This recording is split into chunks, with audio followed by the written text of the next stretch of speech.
is the cradle of humanity, but one cannot remain in the cradle forever. The Interplanetary Podcast. The exploration of space for the benefit of all mankind. Your hosts here in London, Matthew Russell and Jamie Franklin. What do you think?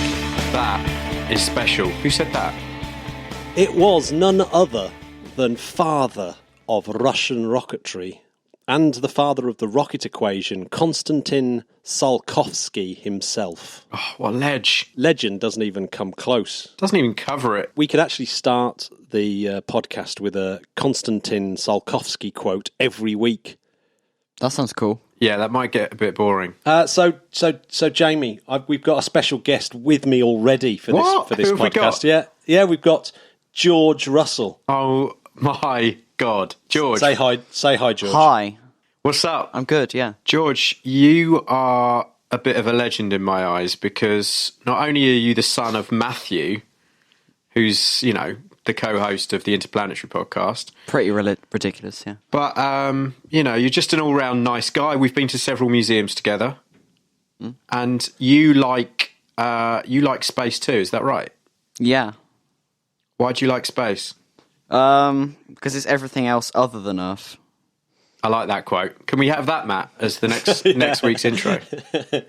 Space, because it's everything else that's not Earth. Now, Matt, I heard that your son is going to put forward a case for not just us going to Mars, but scrapping that and going to Venus. Am I right? That is what we're going to do right now. We're going to have a little chat about... Well, let's not do it right now. There's a few things in the news we've got to cover first. Let's do that first. And let's do the news. The first thing I wanted to do was apologise because last week's rushed bit of announcement that I did halfway through was slightly wrong. You made a mistake, yes. No, well, it wasn't me making the mistake. It was America Space published an article saying that the Air Force had blown up the Falcon 9 stage that had launched GovSat. Remember the one that came down and wasn't supposed to be saved, but was. And then I said, a military jet had sunk it. It turned out it wasn't. It was a hired company and not the US military that sank the thing. Uh-huh. So America Space released an apology, and I thought, well, we better follow suit because considering we copied it. So, apologise. It was a hired company. Sorry, everyone. So that's news item number one. Second news item that I think we should cover is that a Progress vehicle was launched a couple of days ago and has made its way to the ISS and I believe is docking right now. Really? Yeah. So that's a bunch of supplies up there to the up to the old International Space Station, so that's quite cool. Good luck, Progress. So that's up there now. So unfortunately, at this time of the programme, we don't know whether that's been successful, but I'm assuming it is. Yeah. So let's just go with, well done, the Ruskies, for getting that up there. MS-08 was the name of that particular Progress vehicle. This week, and you'll love this one, Jamie, because it's a space one. So there was a routine calibration frame of the Wishing Well Galactic Open Star Cluster. I'm already happy just with that. Yeah, made by the Long Range Reconnaissance Imager, or LORRI. Yeah. And that was made on December the 5th, and that camera is on board the New Horizons spacecraft, making it the furthest image ever taken from Earth. So it's an image that's been furthest ever taken from Earth. So even further than any of the Voyager images. And so it took that image, now that the New Horizons spacecraft is at 3.79 billion miles away. It's ridiculous. Or 40 times, or 41 times the distance of Sun to the Earth. Oh, my head hurts already, and we've only been talking 5 minutes. Yeah, so only the 5th spacecraft to leave the outer planets. But on December the 9th, it carried out the most distant course correction manoeuvre ever. Mm-hmm. So it's the first time that a spacecraft has done a course correction at that distance. And of course, it was the first spacecraft to photograph the Pluto system. It was. And that was way back in July 2015. And right at the end of this year, or January the 1st, 2019, it will get to MU69, which is another billion miles further out than Pluto. And it's not, and it's not even left the Kuiper belt. So that's how big the solar system is. That's it just how keeps big going space is, on and on. And the Kuiper belt's nowhere near as big as the Oort cloud. What? Oh, God. The solar system needs to go on a diet. It's just ridiculous. It does. So, yeah, there we go. Now, another really funny bit of news was, did you see Richard Branson's reaction to Falcon Heavy launch? I did, on CNN. CNN, yes. Yeah. I'm a little bit jealous. Doing his. No, what's the safe word to say? I think it's just no shit, isn't it? Yeah. Apologies. You can beep that out. But I mean, yeah, of course he's jealous. But I thought it was very interesting that he said Virgin Galactic would be very disappointed if it didn't launch into space with people in the next few months. Excuse me, did you say months? Months. Is that months in Elon time? No, Yeah. it's months normal in Branson time. Which is, what? Is that how much? Yeah. Elon months I in hope Branson Branson's month. not getting himself in a pickle here. I think that's very eager. I just hope that look, I'd love for it to be in a few months, as would lots of people, but it just needs to be realistic and it just needs to be safe. We've all learnt those lessons. It definitely needs to be safe. There's a couple of launches coming up this week. There's the Long March 2D carrying just some Earth observatory for China. But a little bit later, the day after that, should be a Falcon 9 launch. Now, what's interesting about this Falcon 9 launch, it's from Vandenberg for one, but it's carrying two Microsat 2A and Microsat 2B, which are satellites that have been built by SpaceX. Now, what are these satellites? These are testing satellites for their enormous internet constellation, their mega constellation. The MC. Yeah. Wow. So this is where they're starting to stick stuff up just to prove that they can, do certain types of technologies. It's going to be really very, very interesting of how that pans out. And everyone's bogeyman, Mr. Ajit Pai. Ajit Pai, who was the guy that everyone hates because he killed net neutrality. Ajit Pai bless. He is pushing for SpaceX to get their mega constellation approved by the Federal Communications Commission. So the FCC want to approve that and just get on with it. Can't we just send him up to space? It's complicated. You'll need some form of permission from some other federal agency. Do you think it's good advice to follow advice from Ajit Pai? Like I've said before on this podcast, I think that net neutrality thing is an unbelievably complicated issue that became extremely polar very, very quickly. But anyway, back to SpaceX.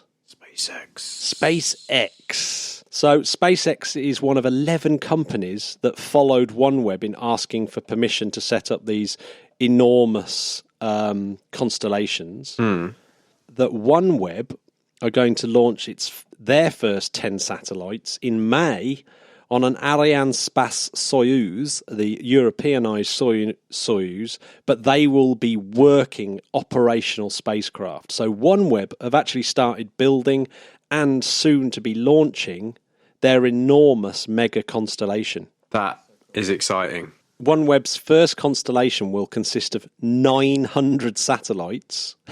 Just the 900. Just the 900s, and Soyuz are launching 32 satellites every 21 days throughout 2019. Won't this cause a space junk problem?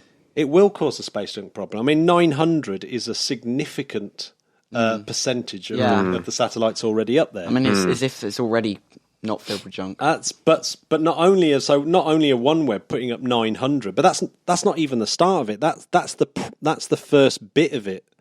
As in, they're going to be putting way more up than that. So this first part should deliver 500 megabit internet connection in 2021. But when they get the second generation constellation up, it should go up to 2.5 gigabits per second high-speed internet for the entire globe. How fast do we need the internet, for God's sake? As fast as possible. Do you know what I mean? I want to watch at least 3 videos at the same time. How am I supposed to do the research for this program if I can't watch 3 space feeds at the same time? I want to watch every single channel on the TV at once. You guys are just, I mean... on demand. I don't want to do it on my mobile device. You just want too much. I think we should go back. We should take inspiration from the Amish. You know, can everyone just chill out? There's too much going on. Roll it back. So there we go. That's what they do in Asda. So there we go. It started. The massive mega internet constellations have started, and I thought that's definitely worth an interesting little side note. Well, I'm not happy about it, but I'll let it go. I do urge everyone to have a look at Jan Werner's. He's the head of the European Space Agency. He had a little blog recently about what Europe should be doing in terms of technology and where to go next and everything.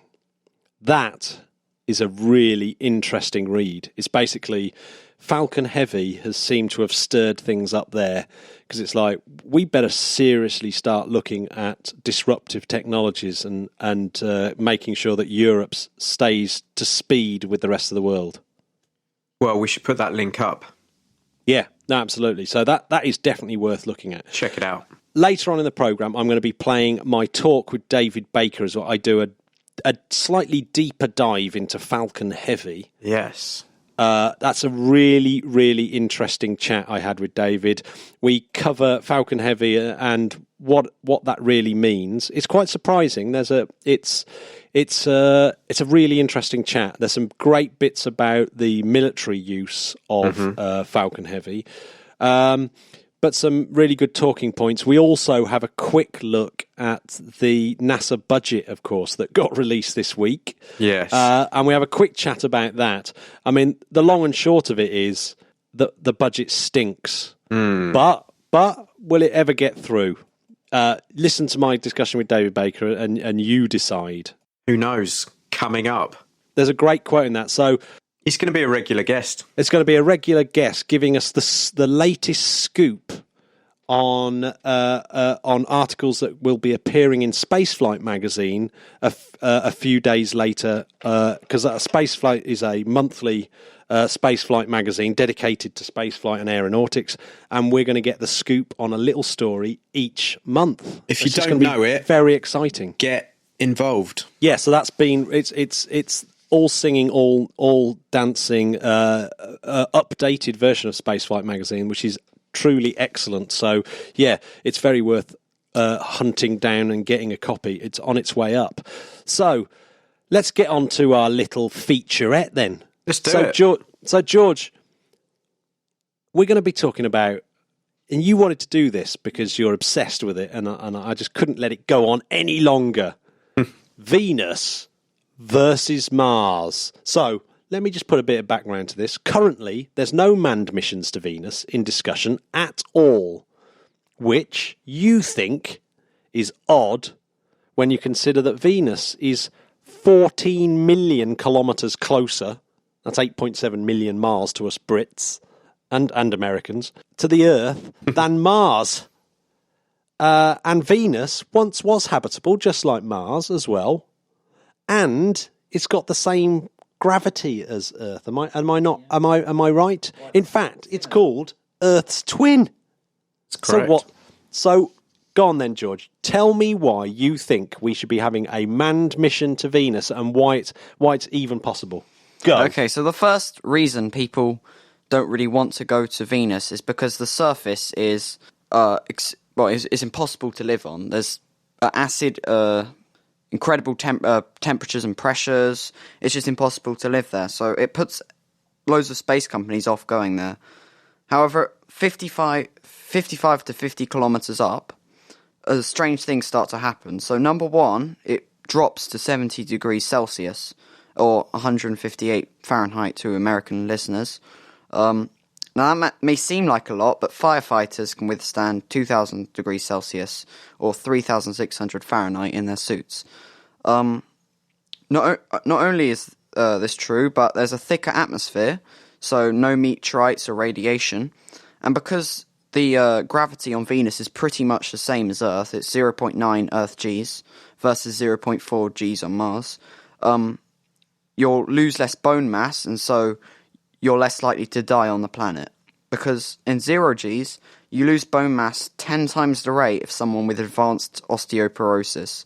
So, although Mars has some gravity, you can expect a lot of bone loss, and it's not going to be nice.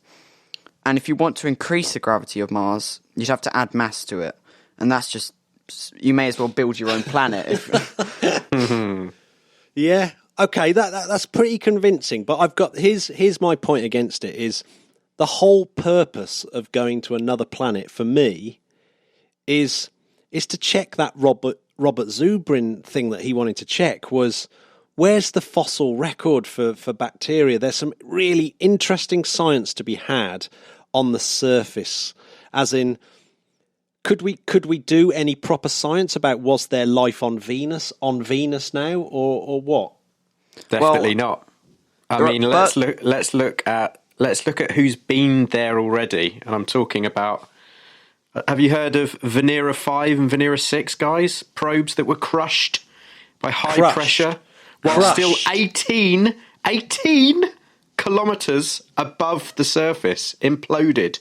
Following landers, Venera 7 and Venera 8 succeeded in transmitting some data, but this was only after a single hour.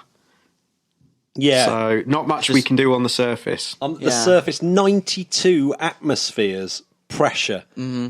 That's enough to crush a military-grade sub. And melt lead. And melt lead, yeah. In fact, it's much hotter than melting lead point, which is 327 C. It's 450. 450. In fact, it gets up to 500 degrees C in places as well. Yeah, so the surface is basically out of bounds. But George, would you be happy living on a cloud city? I mean, it sounds cool, but... I mean, yeah. We could do that anywhere, couldn't we? Well, the problem with Mars is that although it may seem fun to, live on the surface, eventually your bones will start to deteriorate. It's just not going to be fun, and you'll get cancer from the radiation. Your base will be destroyed by meteorites. Although it seems like a good idea to just explore for maybe a couple days or years, for a long-term colonization and a long-term settlement, you need to go to Venus, or else there's not much point. Here's a question for you. If cloud cities were so easy, why don't we have cloud cities on Earth?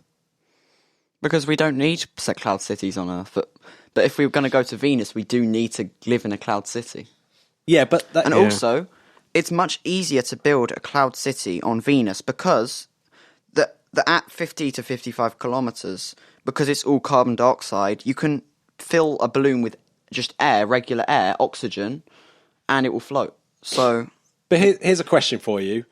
How long is a day on Venus? It is, I have written it down somewhere, 250 days. Now, I have a solution to that. No, it's actually 116 days. Oh, okay. Well, a full revolution takes 250. Yeah, that's what I meant. The daylight. So the day, 116 days for a day, and then that's the a rest long day. Yeah, it's rubbish. But there's a solution to that. So if you're living in a cloud city, you're not tethered to the ground. And because winds are really strong in the upper atmosphere of Venus, because the sunlight's moving so slowly around the surface, you can propel yourself around the planet at the same speed the sun's going around. So you can basically follow the sun as it moves.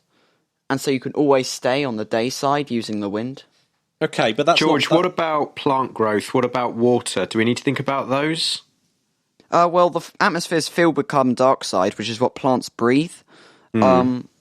So growing plants there would be much easier than growing plants on Mars. And because the gravities are similar, plants will have a better chance of living as well. What about water? Where are we going to get the water from? Well, the sulfuric acid and the carbon dioxide could be mixed together to create water, so you can have a water supply from that.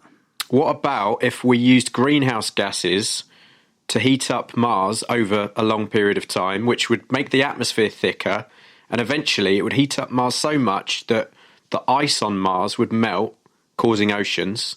What do you think about that, if I threw that into the mix? Because that won't increase the gravity, and that's what's causing... Yeah, but do we know exactly what would happen? We haven't sent... We think we know what would happen to our bones, but, what about if we just worked out like they do on the space station, a couple of hours a day? Even no if you're problem. working out, your bones and muscles still deteriorate, and although it's still some gravity, if you're going to live there for the rest of your life, your bones will start to deteriorate. Even if it's going slowly, then it will still eventually just completely go. It's an interesting point. What do you think, Matt? Well, I'm not sure that that's true. I think it's not been tested at it what small amount of gravity. It might be that the bones lose their density to the point where it's good enough for the Mars surface and that's it.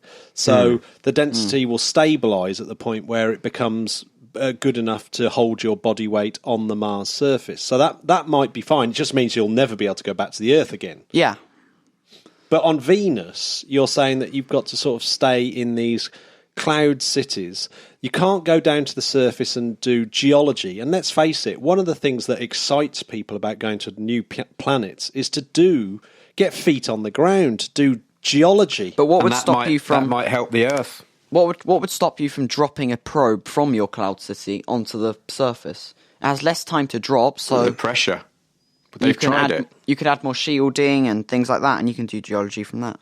Yeah, true. Now, I think that there's definitely a case here that Venus has been unbelievably ignored as a planet, and I do think that we should be spending more time having a look at Venus. After all, there's some really, really exciting things about it. Well, now, NASA did look into it. I was reading up about... Yeah, Havoc. Did you know about choice. Havoc? Yeah. Havoc, yeah, not a great bit Hey, of do you want to join branding. Havoc? That's all you need to know. That's all put you you need in to a know, balloon. George. The clue's in the title. Yeah. Well, the funny thing is, when I was helping out NASA with Havoc, I got really, really sweaty, and I came in and Loretta said I reeked of Havoc. Oh, God. George, I know that you're next to Matt. Could you just hit him with something heavy, please? Okay, yeah, I'll try. Thanks. Thank you. So here's a question for you. Why doesn't Venus have a magnetic field? And because Venus doesn't have a magnetic field, why are we protected from the radiation? Oh, because it's atmosphere. Okay, but why doesn't Venus have a magnetic field? Because it's not spinning. The core's not spinning fast enough. That's right. Yeah, because it's just not spinning fast But enough. Mars doesn't have a magnetic field either. Yeah, but that's because it's cooled down. Yeah. So the core's sort of solidifying. But Venus still got a liquid core, but it's not spinning fast enough. And the weirdest thing, did you know this, Jamie, that Venus is spinning the wrong way? Well, what's the right way? Did you know as well that ESA's Venus Express spacecraft found that Venus has a trail of hydrogen and oxygen atoms that are being blasted away from the planet by the sun's solar wind? So every I didn't know that. second there are 2 to the 10 to the 24 hydrogen atoms streaming away from Venus. That's a lot. Because it's not protected from Yeah. the solar solar winds. Neither is Mars. Well, Mars definitely isn't. So the main objections you've got to Mars are gravity and radiation protection, right? Yeah. I think that the radiation protection actually isn't that hard to deal with. I think you're right with the gravity thing. I think the gravity one's a great. Yeah, you may one. as well just build yourself another planet. Yeah, because you can't geo engineer more gravity easily. What do you think, Jamie? I'm going to work on it. I'm going to let you know next week what my calculations are. I'm going to solve that problem. Yeah, and I also think actually that there is one very good point here. Maybe you should go to Venus to experiment on removing greenhouse gases on a mass worldwide scale, so that you can actually practice those skills, so that we can work out how to save our own planet. All Venus is just Earth, but with a runaway greenhouse effect. So if we learn about greenhouse gases and things and global warming, we can apply that to Earth and fix global warming. George, I've got an idea. Are you ready for this? Mm-hmm. This is going to blow your mind, and this is going to solve both our problems. Okay, you ready? What we're going to do is we're going to build a little vacuum on Mars, and we're going to make it so long that it's going to suck the greenhouse gases out of Venus into Mars, heat up Mars, thicker atmosphere, water on the surface, and by then I will have sorted out gravity. Done. Job done. Wow. Okay. Right. Okay. I'm on the Mars team now. That's it. Well, we can be on both. We can be on both teams. Yeah. Yeah. We just need a bit more money. Let's take a vote. Right. Where should we be habitating? Should it be habitating? Is that right? Are you talking about exploring or colonizing? I'm talking about colonizing. So Venus, I would say. Jamie? I'm afraid I'm going to have to stick to my guns and go with Mars. Sorry, George. I'm going to go with Mars because you can get your feet on the ground. That's it. However, I would love to go to Venus, and I would love us to go to Venus and, do some more experiments and just see if we can build a probe that could withstand. Apparently, I read the pressure, George, is the equivalent to experience under a kilometre of water. That's a lot. Yeah. That is a lot. But you know what? I'd like us to go there. If we can afford it, let's go to both, Matt. Yeah. I think plus we get to live out our Star Wars dreams on Cloud City with Lando Calrissian. Venus is highly volcanic, so there must be some lava tubes that we can hide in down there. You reckon? I think living in the sky still seems better. It's one bar and the same temperature and whatever pressure as Earth. You truly belong with us up here on the clouds. Mm-hmm. Okay, so listeners, do you think that Jamie and I have needlessly bullied George, or do you think it's Mars? Let us know, and that'd be brilliant, and we'll let everyone know what our listeners thought next week. Yeah, let us know your thoughts. I've got one little Mars fact that I thought was really, really cool. Go on. So the atmosphere is so thin that the heat of the sun escapes Mars very, very easily. So if you stand on the surface of Mars at the equator at noon, it feels like spring at your feet, i.e. 24 degrees Celsius at your feet. But at your head, it feels 0 degrees Celsius, so like winter. So it's spring at your feet, winter at your head, because the heat escapes so easily off the... So what you're saying, Matt, is you would be dressed in flip-flops and a woolly hat. It's exactly right. Flip-flops and a big Russian hat. It's a good look. Yeah. Yeah. It's a new look. I'm calling it the Mars Fashion Week look. Anyway, thank you very much for joining us, George. Thank you, George. Yeah. Let's do it again. Yeah. Yeah, let's do this again. You up for next time? You come up with another crazy suggestion and we'll say, is it Mars or is it Venus? Normally we say, is it the moon or is it Mars? But no, is it Venus or is it Mars? Yeah. Thank you, George. Thank you. So, Jamie. Yes. I talked to David Baker this week, so I think it's about time that we played that interview. What do you reckon? Let's hear it. Écoutez. I'm joined again by David Baker, who's joined me to talk about Falcon Heavy and have a little bit of a closer inspection about what Falcon Heavy means. Hello, David. How are you? Hello, Matt. I'm absolutely fine. Good to talk to you again. Did you see the launch, and what were your feelings about it? Well, it was absolutely amazing, and I thought the atmosphere and the mood, I mean, you couldn't choreograph that scene at SpaceX Mission Control better than it came across spontaneously on the media waves, because there was just such a gut-wrenching enthusiasm and I mean, the commentator, who was a spacecraft engineer herself, could hardly be heard above the whoops and the screams and the roars behind, and that just, I think infused people with a tremendous sense of can-do spirit, and it just completely brought it, if you'll pardon the phrase, down to earth as a real moving possibility to begin the really serious job of deep space exploration. Do you think that Falcon Heavy really does signify a sea change moment? And if so, how so? I think the sea change moment is largely tangential, because one of the most important things about Falcon Heavy is the fact that it has demonstrated the capability for a commercial company to be able to equal the best of the rest, and to demonstrate a capability for much less financial investment by going the faster, cheaper method than can be now attained by big, top-heavy government bureaucracies, which unfortunately NASA and to a certain extent other space agencies in the world are becoming. But the real grounding analysis of Falcon Heavy is that it has missed its market, it's going nowhere, it's never going to carry people, and Elon Musk has already shut down further development of this rocket. In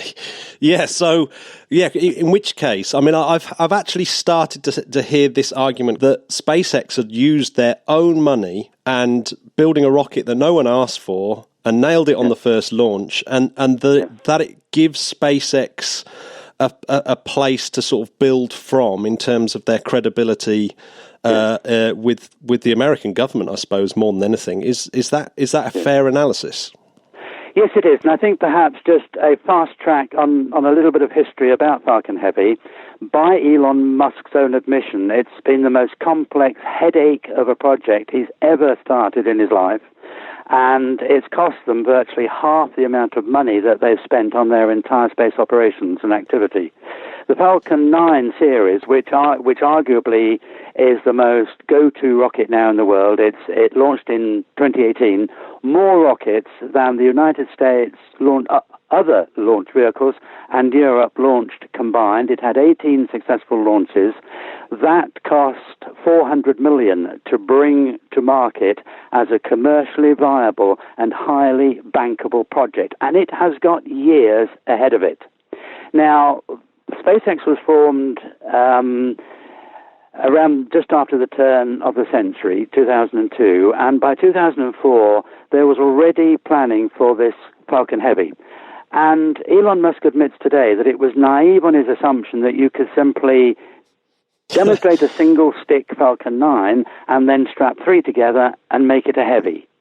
And he said that the challenges that he has faced with that have been far greater than any other project that he's encountered. Now, the market for Falcon Heavy was going to be the big satellite commercial market into geosynchronous orbit. And round about 2010, 2012, it seriously looked as though that was the way it was going to go. And then the market moved on. And where Falcon Heavy was supposed to fly in 2012, it was 6 years before it did actually get off the pad. And by that time, its natural market that it had been designed for has completely gone now. So along the way, in the last 5 years, when Musk himself had tried 3 times to get the company to cancel Falcon Heavy, they morphed over, and through the certification for the basic single-stick Falcon 9 for carrying national defense payloads, has come a unique opportunity to use Falcon Heavy specifically for highly classified military payloads.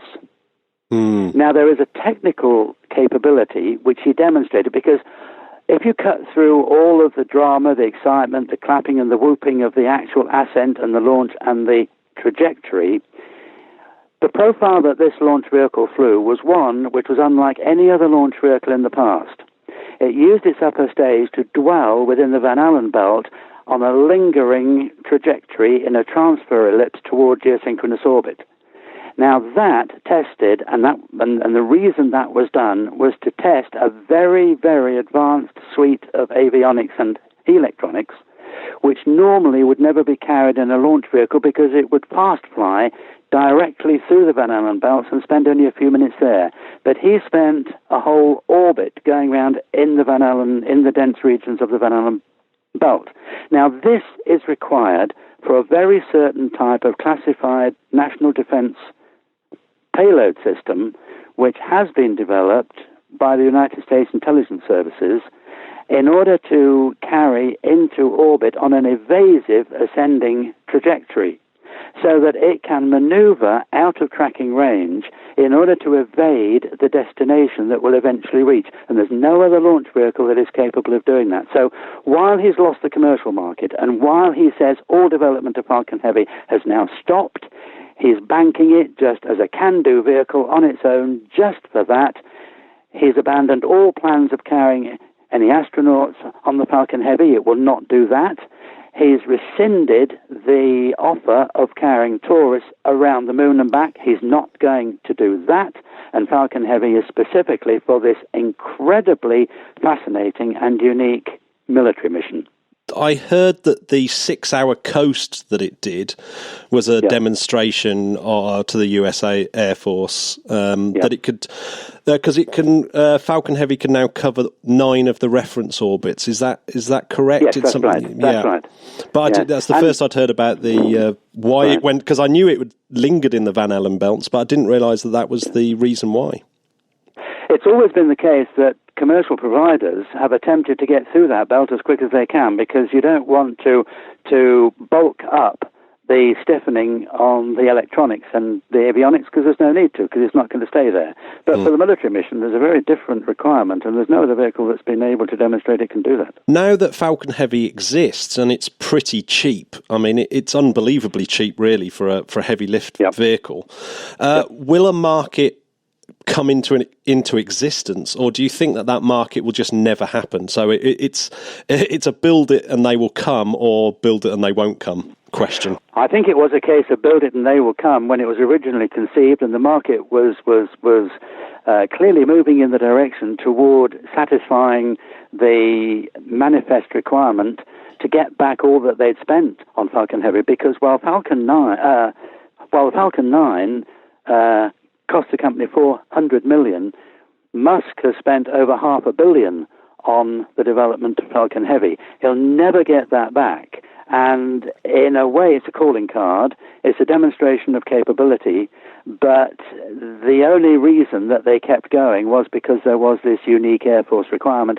And the decision to keep pushing on the development of Falcon Heavy 2 to 4 years ago was right in that slot when they were seriously competing, and nobody had ever done this before, to break the monopoly of United Launch Alliance with the Deltas and Atlases.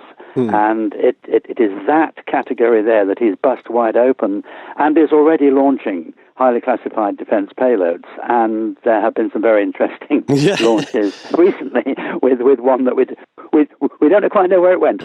No. I mean, do you have any thoughts on Zuma and what the heck happened to it? Do you think it actually happened or didn't happen? I can't work Zuma out at all. It's very interesting that we have moved to a technical capability, let's put it this way round, that where previously there were spacecraft and satellites as sleepers put in orbit in order to be switched on in the event of a major global confrontation which required the use of strategic national assets, including nuclear weapons, that these pieces of debris lookalikes would suddenly be switched on as live satellites.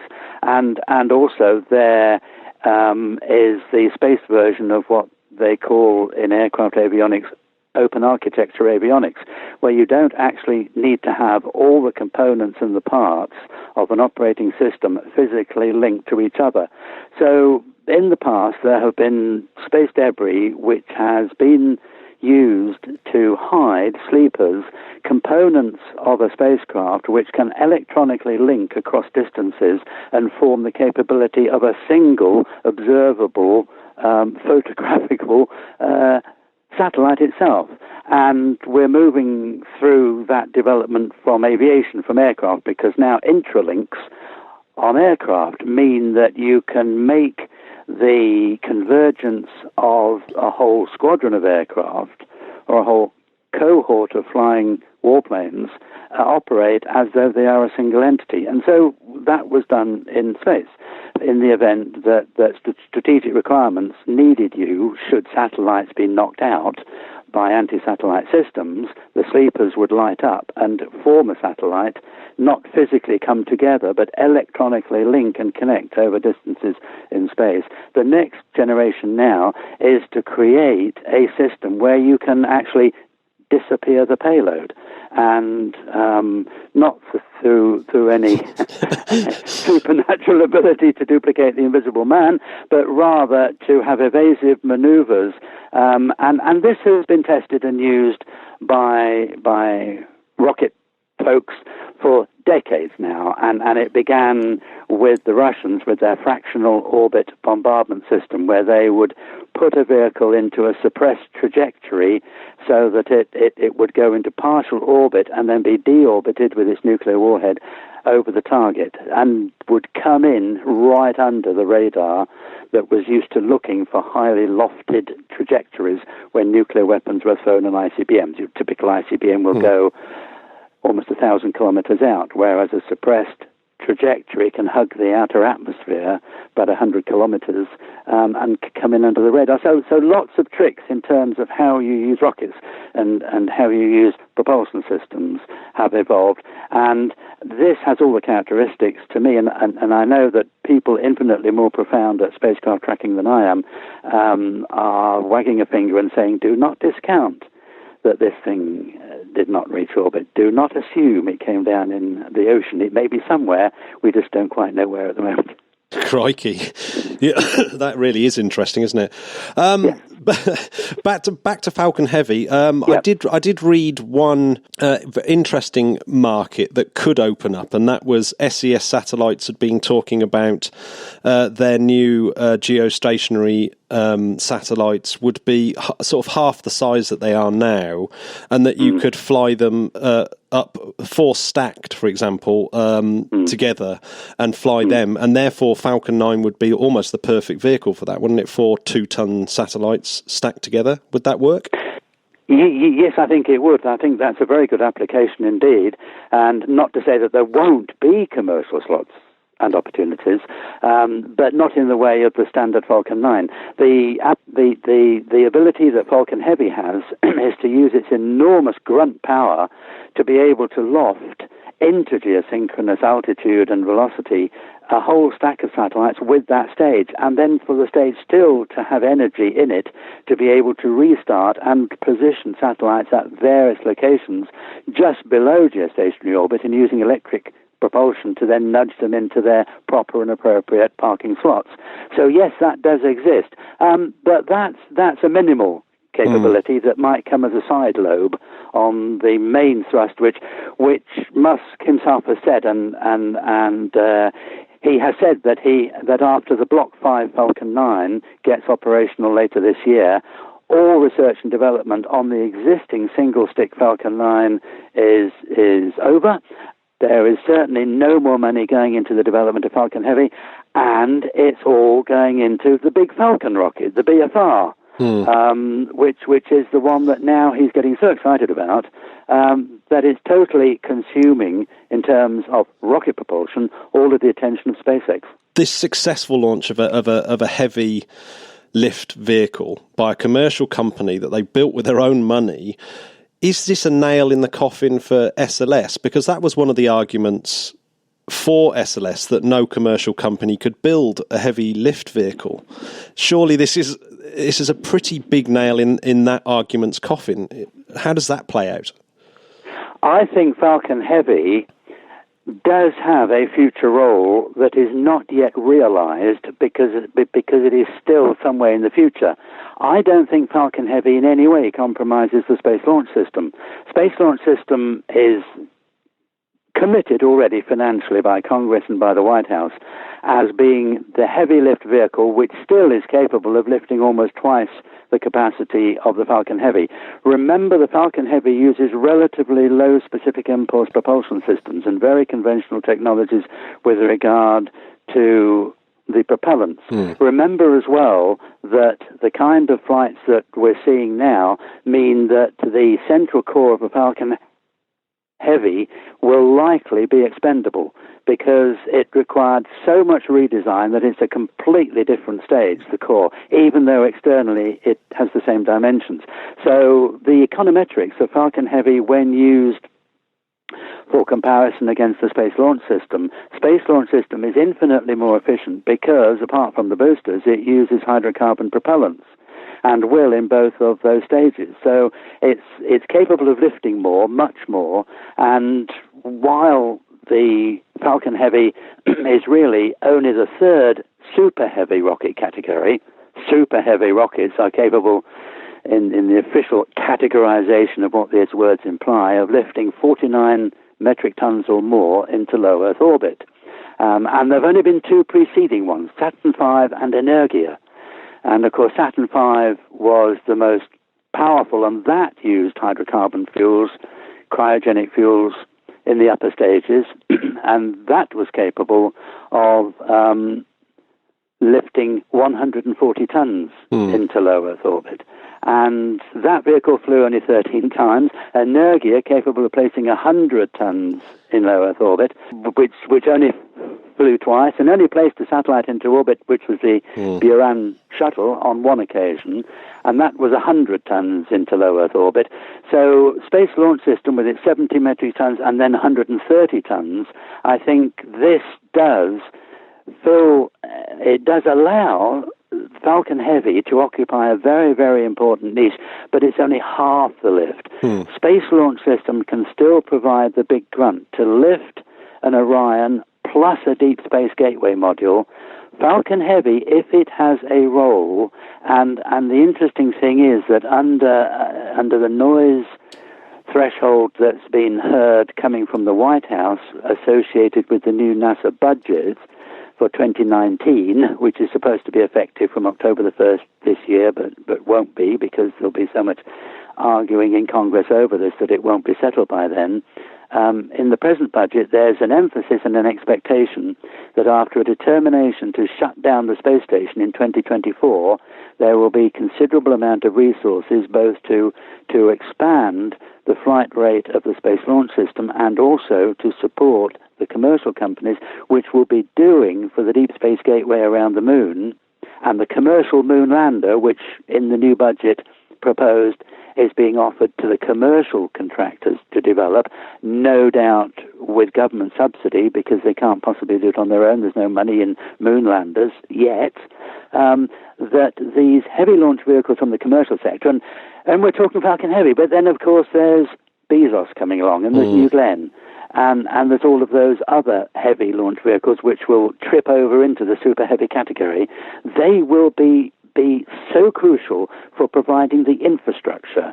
And just as Space Station has been supported by the commercial lift for logistics and hopefully from next year cruise to the space station, the back and forth and the regular trucking routine, the old Conestoga wagons of the migration west in America in the 1980s will be represented by the commercial companies that we're seeing emerge right now. But the really big stuff, there's just no commercial need to develop something of the capacity of the SLS for a commercial company, because the uses are going to be so infrequent. So with all the invested money that's gone by the taxpayer into SLS, this by no means pushes the commercial people out. It creates a space program, SLS, which needs the commercial heavy lifters to routinely, at very low cost, keep going, flying back and forth, whether it's between here and lunar orbit or here and Mars. Yeah. So if Musk actually gets his BFR built, and let's say he will, because everything he said he's going to do, he has actually delivered. He has done. BFR falls into that category of being up there with SLS, though, doesn't it? Isn't that's got some projected things of 150 tons and 250 tons if it's expendable into it? How would that fit in? I mean, why would Musk even build it if the BFR? Because I'm struggling on that point. I have the feeling that BFR is going to come out slightly different to the way it is being trailed at the moment. One of the big commercial economic arguments for BFR has focused on the fact that it can be adapted for both surface-to-surface transportation between point locations on the Earth, essentially moving people between places in no greater than 1 hour, and there's some wonderful videos showing all that. The entire survivability of the system itself requires a retro descent. I think we are decades and decades away from the general public being able to hop on a rocket ship that can take you from here to Australia in an hour and come down on the capability of a retro rocket having to work every single time or kill the entire complement of people aboard the vessel. Agreed. There's a technical credibility. So if you take out that component and say, okay, that's maybe a little bit wishful thinking, a little bit far down the road still, what have you got left in terms of the development cost? Why would you duplicate a vehicle that can duplicate what by then will be an SLS system up and running? And Musk is talking about initially repeating the grasshopper tests that he did initially for recovering Falcon stages for the BFR, starting those next year. Some comments have him starting it this year, but it's probably going to be next year. He's going to be developing this thing right alongside SLS with its payload complement already being designed for SLS. So a whole space program is developing through government-funded programs, which is centered on SLS, Orion, and the Deep Space Gateway. And of course, all the international partners have signed up to this particular path. It's not simply just NASA talking on its own. It's the fact that Europe is helping to build the Orion spacecraft, and that is unique. The first time an American manned space vehicle is not being wholly built in the United States. And at the end of last year and in January of 2018, the space station partners signed up to this integrated pathway. And the interagency group has just issued its report with regard to how all those sequential stages will occur and how the strengths of the different space agencies responsible in the partnerships for the ISS will translate their cooperative activities across into this new deep space operation. And so I think that Musk may look credible, but if you just stack SLS, BFR, then, yep, why would you? But when you build in all what's being invested in SLS, it's not just money or technology, it is an entire future program based on that. And the president has already said he wants NASA to make the leadership, and Congress has agreed, because we may have, and there's probably quite high stakes, we'll have a one-term presidency with Donald Trump. Congress is very much behind this. Congress has been the one that put SLS and Orion back in the picture when Trump's predecessor, Obama, completely abandoned that entire tranche of hardware. Congress put it back in. So while the president has been very vocal on what he wants, none of what he's proposed in his budget is likely to get past Congress. And the only bits that are that he's got strong funding for SLS and Orion still, but it's the commercial competitors with each other that have a very there's no competition that the commercial people are there. The competition in the commercial sector is between themselves. It's not between new space and old space. We shouldn't really call this new space and old space, because the two are marching in synergy together, and each needs the other. And there's going to need to be a certain degree of subsidy played from national governments to support their companies that can then take off and run and return to the government taxes from their increased profits, which more than compensate for the money the government put in to begin with. Yeah, I really, really liked your analysis on the of that. I've been using it all week, because the one thing that's been depressing me so much is some of the newspaper articles, particularly from The Guardian of all places, that have these ludicrous, the economic false dichotomy fallacy about, how can you spend money on these rockets when there's children dying of cancer, etc., etc. And I just think, but that I do think that's one of the most stunning arguments ever. Look, the tax return is greater than the subsidies, so it's a complete non-starter before you even get into the fallacy element of it. Yes, that's right. And it's cruel on those who think there may be hope that if they stop this, they can get money for that. Yeah, oh no, absolutely. It's just totally ridiculous. One little thing that also has been mentioned about Falcon Heavy is that maybe SpaceX have pushed on with it because they want it for themselves, that they're going to be using it to maybe launch their internet network, or maybe actually to take stuff and start their Mars missions. Is that a possibility? Well, I don't think Falcon Heavy can support much with regard to Mars missions, other than very, very capable and very heavy unmanned space vehicles. It could put 4 tons on the surface of Mars. And that's a capability that may very well be picked up later by NASA itself or by other space agencies. It may very well be that we will see the time, because Europe doesn't have anything in that capability. I can very well see the day when Roscosmos and ESA get together and produce, especially if Mars 2020 is a success, that they actually produce a very, very heavy lander system for a very complex and maybe sample return mission, which we've been waiting for 30 years. But I think there are very, very important jobs and roles that can be carried out with that. But I can't see Falcon Heavy dialing into any Musk plan to send people to Mars. This is going to require a very considerable amount of lift capability. So I tend to take Musk at his word, because he never lies. He might exaggerate a few things, but he never lies. And he has unequivocally said, without any compromise, we're done with Falcon Heavy. If it's got a use, it's there. We've demonstrated. It's a demonstrator flight. We can do this, we can do that, and if you want it, come and buy it, because we've got them and we can run them off. We can run them off up to 6 a year, 8 a year. But it's clearly not part of his fundamental core plan. And I think that's sensible to say that. So I trust him on that, because, I think he is an honest, straightforward guy, prone to exaggeration, as all entrepreneurs are, and especially when they're convincing other people to get behind something that they're actually paying with their own money, because it's nice to have people follow through and make your dreams come true, especially if you're paying with your own checkbook. Yeah. But he's already spent over $1 billion on Falcon 9 and Falcon Heavy, split pretty much between the two, and the Falcon 9 has really been the one that's come good and made all the money for him.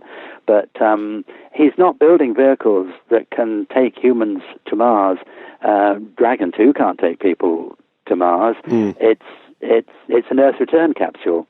And good and fantastic, and we need it, because we need that kind of capability to return maybe people.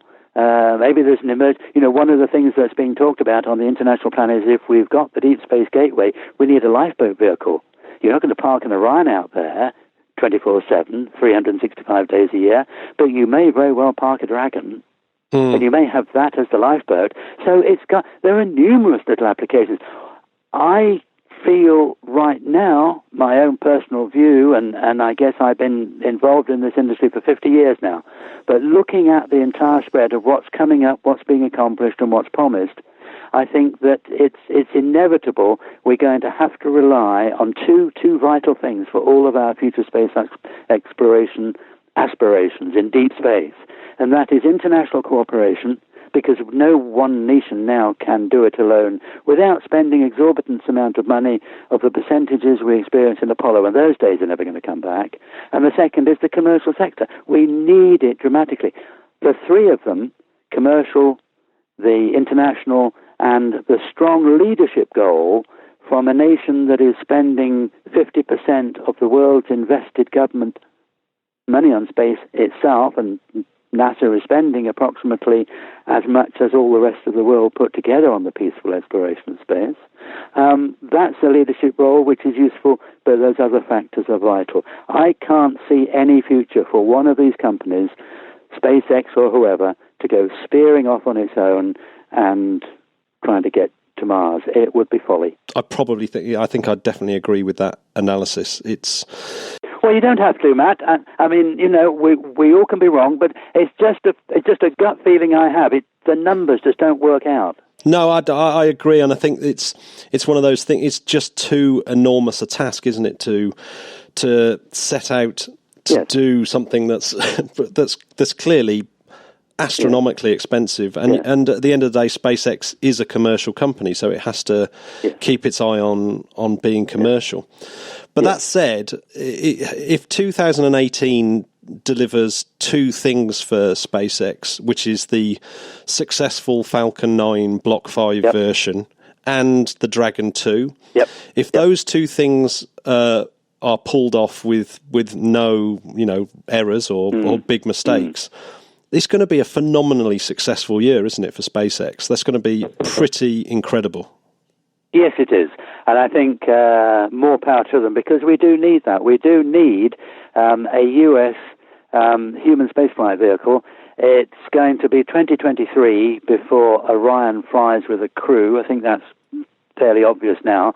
And I think that it is necessary to demonstrate an indigenous U.S. capability, if only to get diversity and to flight prove and qualify through mission success a vehicle that can be used in the next generation of deep space vehicles, even for the rescue lifeboat role, where it could be anchored to the deep space gateway, because the capability there, or the provision for crews at distances from Earth, that's the next big challenge, is to transpose what we've learned and operated with on ISS, which now is becoming routine.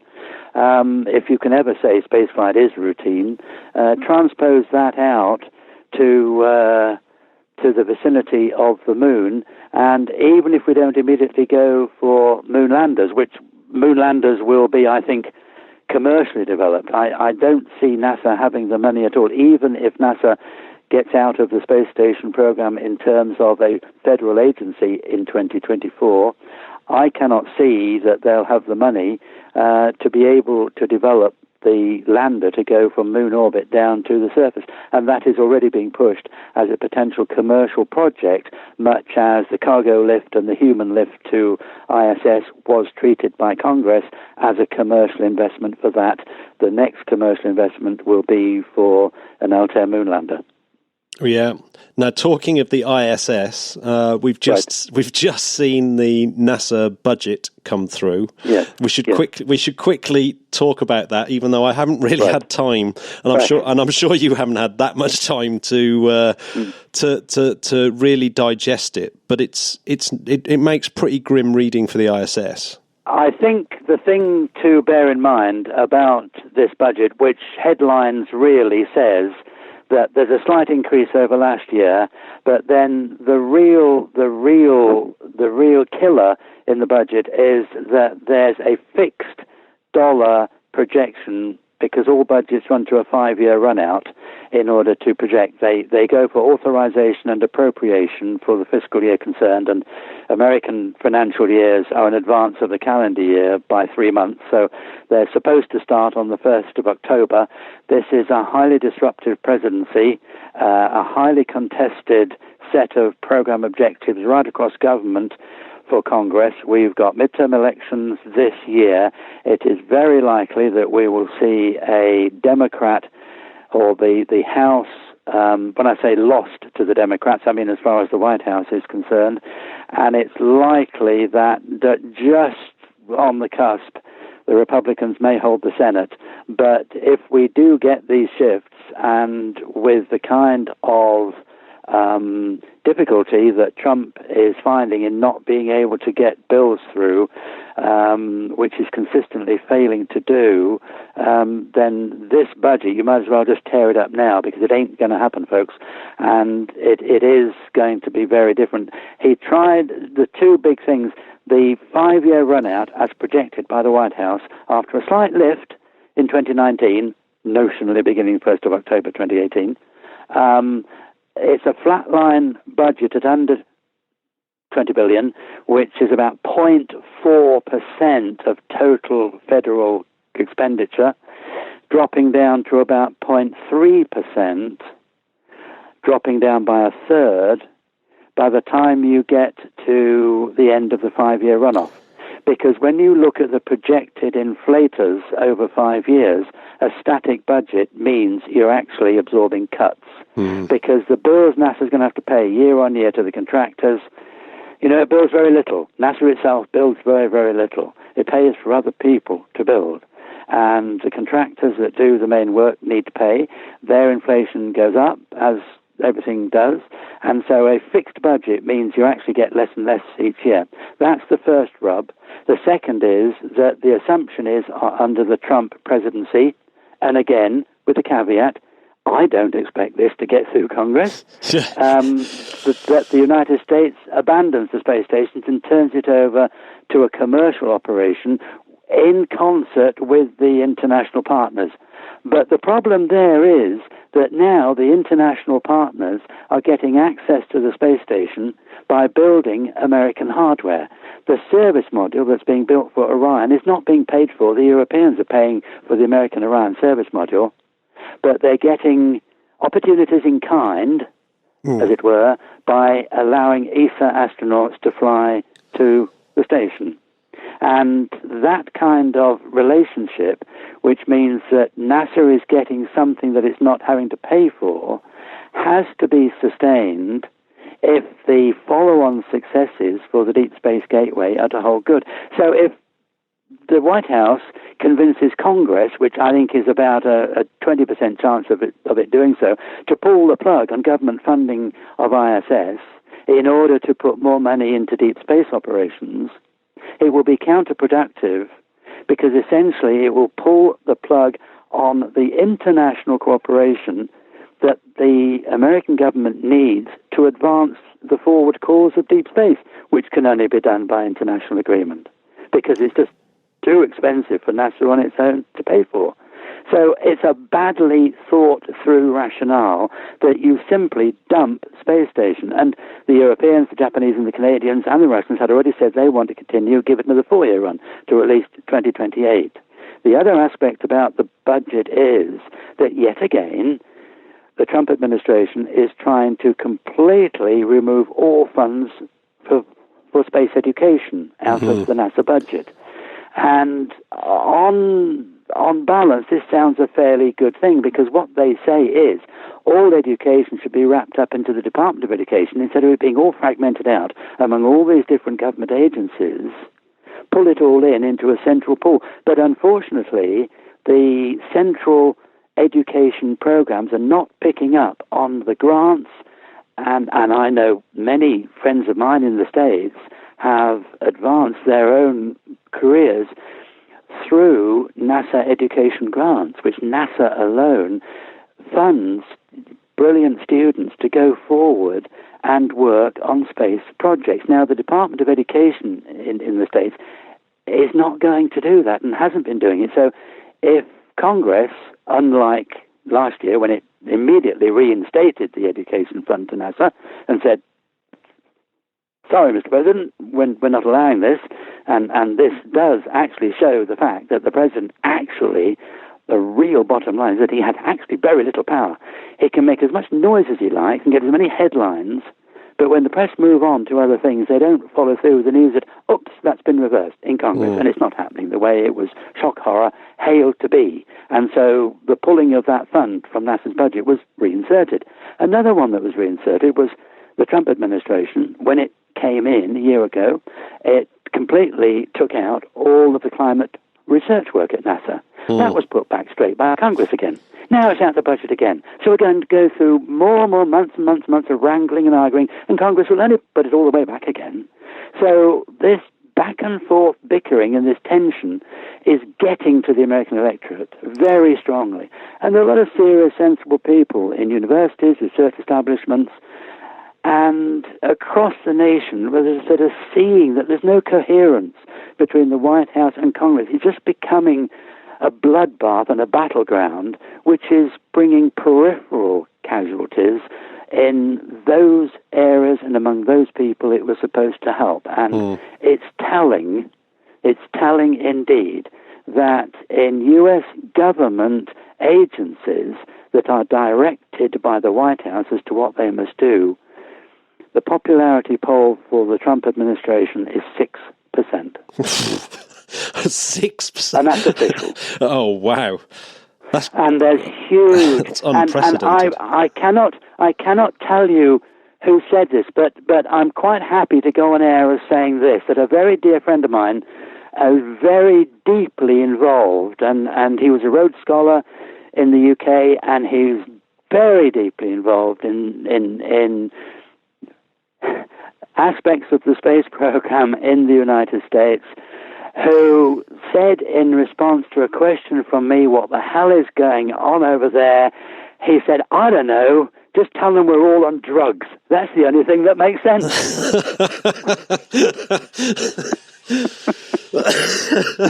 And so it is a very, very fragile system at the moment.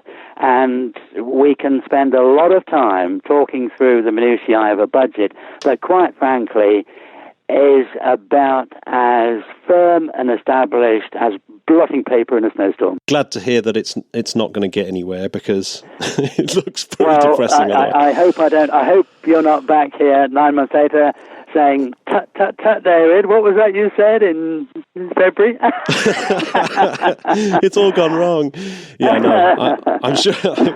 We'll see, but I think it's a fair bet that, you can... I'm prepared to stand on what I said. Yeah, no, absolutely. What did you think of that chat with David? He's just incredible, and I'm really excited about the fact that he's going to be a regular contributor. That is going to be so awesome. Yeah, that's a real privilege. David is certainly one of the most respected and renowned space experts in the world. We only talk to the big guns now, Matt. That's it. Big time. No more small fry. Before we go, I've got one space fact for you. Hit me. Have you ever heard of a thing called an Analemma? No, what's this? It's a special shape that the sun draws in the sky over the year. Right. If you went outside and on exactly the same time every day took a photo in exactly the same position of the sky with the sun in it, and then mapped them all over together, you will see the shape of a figure of 8 drawn in the sky. And that figure of 8 changes shape depending where you are in the world when you're taking these pictures. Right. But for example, from Greenwich, you'll get a figure of 8 with the very lopsided. So the top bit will be quite small and the bottom bit will be very big. So the smaller loop at the top and the bigger loop at the bottom. And they'll be placed at different angles depending where you are in the world, right? And it's caused by the fact that Earth has a slightly eccentric orbit, and the fact that the Earth is obviously tilted as well. Mad. And you often see these things appearing on globes, for example. So a globe will have them. And the word itself comes from the construction of a sundial. because you need to have Analemma to sort of almost calibrate a sundial so that you can make slight adjustments, so that you get the timing right. Now, the space fact that I want to give you is an Analemma on Mars is a teardrop shape. That is so cool. I want to now look at loads of images. They're actually quite useful if you plot the dates on and actually annotate what you're doing, because they can be used to find the dates of the earliest and latest sunrises and sunsets of the year, because those don't actually happen on the solstices. So you can use the Analemma as the way of determining those. It's really cool. Blimey. Now that is a space fact. Yeah, I'd never heard of them before. Now, well, let's put it up. I'll tell you what else is cool, Matt. Yeah, go on then. Subscribing to this podcast. I was just about to say, what do I have to do to subscribe, Jamie? Well, you just head over to Interplanetary. Is it interplanetary.org, Matt? It is interplanetary.org.uk. .uk. Don't forget the UK, like I did. And, you know, that's all you need to know there about our merch store, the infamous merch store, and how you can become a Patreon. Ah, yes, and Patreon. Talking of Patreon, obviously, if you want to go directly to the Patreon page, Patreon/Interplanetary. But it's very easy to get to our Patreon page via our website. We've literally been overwhelmed by how great our first month. You're all superstars. We've been absolutely brilliant. We've got a couple new Patreons this week. Who have we got? 2 new patrons at Skylon level, none less. What? Are Richard Swain and, I hope I pronounced this right, Karal Sim. Thank you, guys. We will not let you down. Absolutely. So your podcast T-shirts, handwritten thank you notes are on their way, and yes. And I've noticed they're already in our Discord space discussion page. So that's going to be great. So Patreon, do it. We love it. All right, guys. Well, we'll see you next week. Take care of yourself. The Interplanetary Podcast. Putting the ace back into space. Let's go to Venus. Let's go to Mars. Bye. Bye.